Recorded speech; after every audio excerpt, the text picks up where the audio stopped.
Salut à toi, si tu es intéressé par le nouvel Eldorado en immobilier qui est les immeubles de rapport en Ile-de-France, reste jusqu'au bout de cette vidéo. Allez, à la fin, tu sauras pourquoi c'est un gros avantage de ne pas s'y connaître en travaux et comment faire pour aller à contre-courant. Mais si tu ne me connais pas encore, moi c'est Pedro da Fonseca, le marathonien de l'immobilier. Je suis passé de coach sportif à rentier immobilier. À ce jour, j'ai un patrimoine qui a dépassé les 3 millions d'euros d'immobilier. Et si tu es intéressé par les immeubles de rapport en Ile-de-France, abonne-toi à cette chaîne YouTube, juste en dessous, tu cliques, tu t'abonnes comme ça, tu ne manqueras aucune de mes prochaines vidéos. Allez, maintenant je vais te faire sauter justement une croyance limitante qui est qu'il faut forcément s'y connaître en travaux pour pouvoir investir dans des immeubles avec beaucoup de travaux. D'accord? Et ça, encore une fois, c'est pas de ta faute, c'est de la faute de l'État, des médias qui font que de mettre en avant qu'il y a beaucoup d'arnaques avec les artisans, on paye le chantier, les 30% du début de chantier et après ils s'en vont avec l'argent et ainsi de suite. Et du coup, ça met un vent de panique, tout le monde y croit et finalement, en fait, ça vous empêche d'investir dans des immeubles de rapport comme celui-ci avec beaucoup de travaux.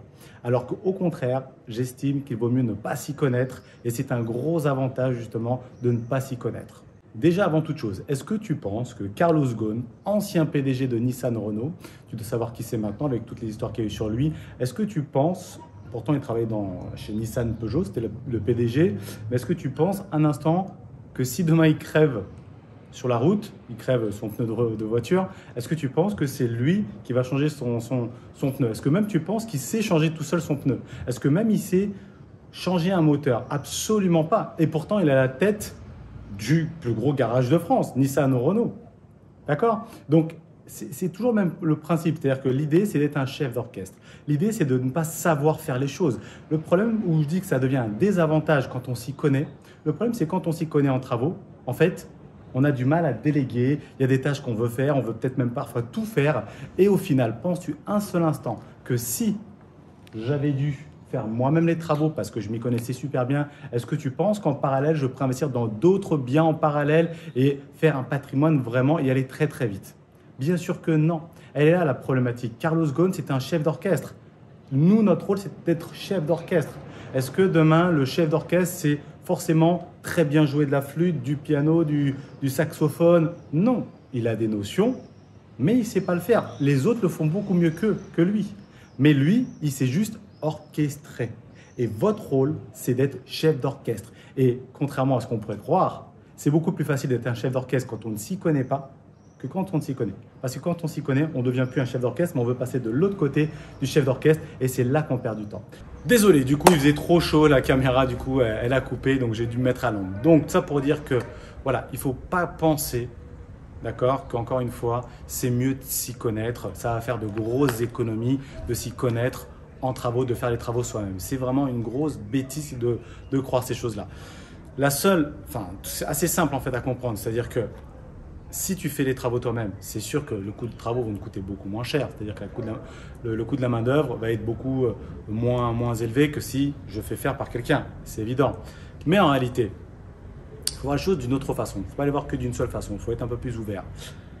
Si tu fais les travaux toi-même, déjà, tu vas mettre 2 à 3 ans pour faire ça. Tu es censé avoir un travail en parallèle quand même et donc avoir une vie à côté. C'est-à-dire que ça va être le week-end, les soirs. Donc déjà, en plus de tout ça, tu verras plus ta famille, tes enfants, enfin, tu vas divorcer. Enfin, voilà, je te passe les détails. Mais en tout cas, tu vas économiser, ok, pour faire les travaux. Mais en réalité, comme tu vas faire ça, tu n'auras plus de facture ensuite pour déduire les impôts des loyers. Tu vas toucher des loyers au final et tu vas payer beaucoup d'impôts dessus parce que tu n'as rien à déduire, parce que tu n'as pas de facture travaux. En tout cas, pas des grosses factures travaux. Moi, de l'autre côté, c'est pas moi qui fais les travaux. Mais en plus de ça, c'est la banque qui paye. Donc de toute façon, ça ne sort pas de ma poche, de toute façon. Comme ça, j'ai une grosse facture qui va me permettre de ne pas payer d'impôts. Donc celui qui fait lui-même, lui, va payer des impôts ensuite directement. Moi, je ne vais pas en payer. Ensuite, au moment de la revente, même chose. Il va payer une grosse plus-value parce que celui qui a fait les travaux lui-même, finalement, il va faire une plus grosse plus-value que moi sur le papier, vu qu'il a payé moins cher, vu que c'est son temps qu'il a utilisé. Donc, ce qu'il a économisé en réalité, il le paye tout au long de ces mois avec les loyers, plus à la fin la revente. Et en plus de ça, Si tu fais les travaux toi-même, tu vas en mettre pour 2-3 ans, un immeuble comme ça. Moi, en 2-3 ans, j'ai le temps de faire 3-4 immeubles. Sans m'être sali, je reste habillé comme ça sans aucun problème. D'accord? Il faut bien comprendre ça. Donc voilà, maintenant c'est sûr qu'il faut pouvoir en tout cas maîtriser quand même plusieurs aspects, notamment savoir gérer un chantier. D'accord? Ça, c'est pas, je ne sais pas planter un clou dans un mur. Par contre, maintenant, ça, je sais le faire. Il y a quelques étapes à savoir. C'est pas un truc de fou compliqué.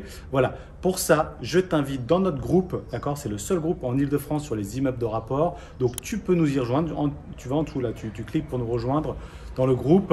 Donc, dans ce groupe, tu verras comment justement gérer les travaux. Tu verras un peu comment se passent les travaux, comment trouver les biens 10 à 20% en dessous du prix du marché, comment exploiter les appartements.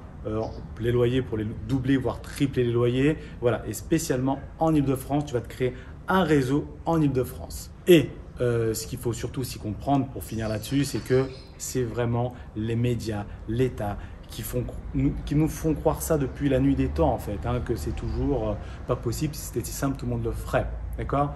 C'est sûr que si demain tu as des logements Airbnb, tu as pu constater que pour avoir un bon commentaire, il faut que tu aies 10 ou 20 voyageurs qui soient contents de ton appartement. Parce que quand tu es content, tu ne le dis pas forcément.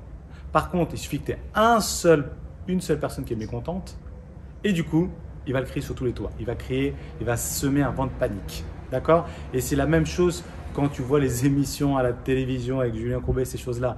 Il suffit qu'il y en ait un seul qui s'est fait arnaquer par un artisan et que ça s'est mal passé. On en parle, du coup, tout le monde a peur et du coup, tout le monde va te dire « mais il ne faut pas faire ça parce que regarde, il faut forcément s'y connaître ».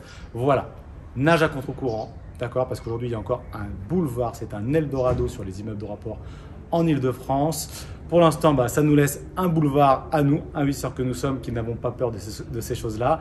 Mais voilà, je t'invite à nous rejoindre. Moi, ce que je veux, c'est faire gonfler mon réseau en Ile-de-France, travailler en équipe plutôt qu'en mode concurrent. D'accord? Donc, rejoins-moi avec grand plaisir, c'est entièrement gratuit. Il faudra juste que tu répondes à 3 questions pour pouvoir rentrer dans le groupe Facebook. Et comme ça, je t'attends juste derrière.